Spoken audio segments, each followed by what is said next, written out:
This video illustrates the operation of the autopatcher. Caution: all experiments involving animals must be performed in strict compliance with institutional and federal regulations concerning laboratory animals. Click Begin New Trial. A pop-up dialog box will appear instructing the experimenter on the procedure for setting up the autopatcher for a trial. Pull a fresh patch pipette, backfill the pipette with intracellular pipette solution and install it in the pipette holder. After installation, carefully position the patch pipette in the craniotomy 20 to 30 micrometers above the surface of the brain while visualizing it in the stereo microscope. Add sterile artificial cerebrospinal fluid on top of the skull and ensure both the pipette and ground wire are immersed in it. Click OK in the pop-up dialog box.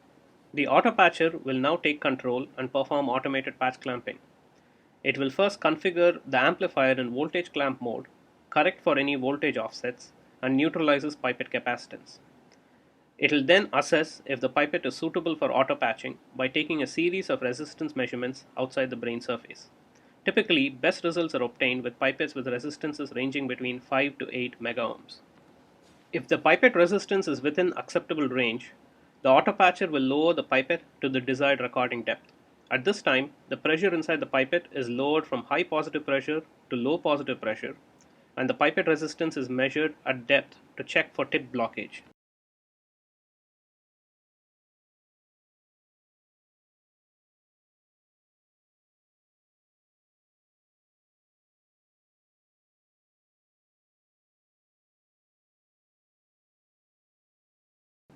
If there is no tip blockage, the autopatcher proceeds to neuron hunting.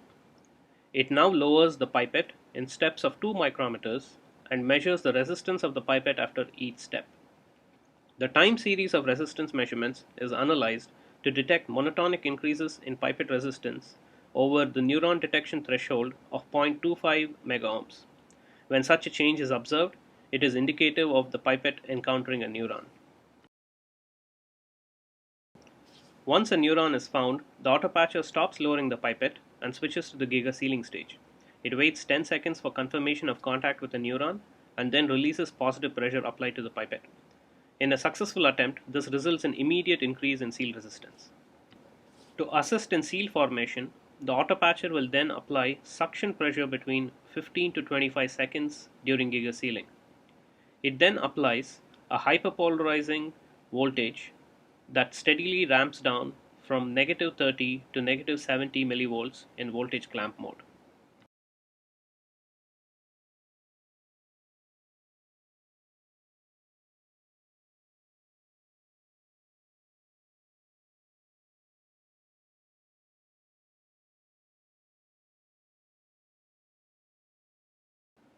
Once a stable gigaseal has been formed, the experimenter can press the attempt break-in button to initiate break-in. This process may have to be repeated 2 to 3 times before a successful break-in occurs, as indicated by the characteristic transients in the measured current displayed in the whole cell currents monitor. Click Next to record from the whole cell patch neuron.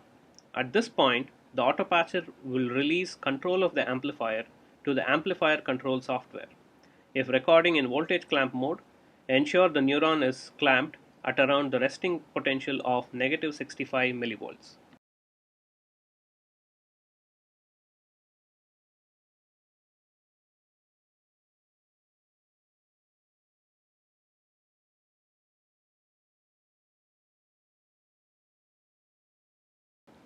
Here, we show the whole cell patched neuron being recorded in current clamp mode.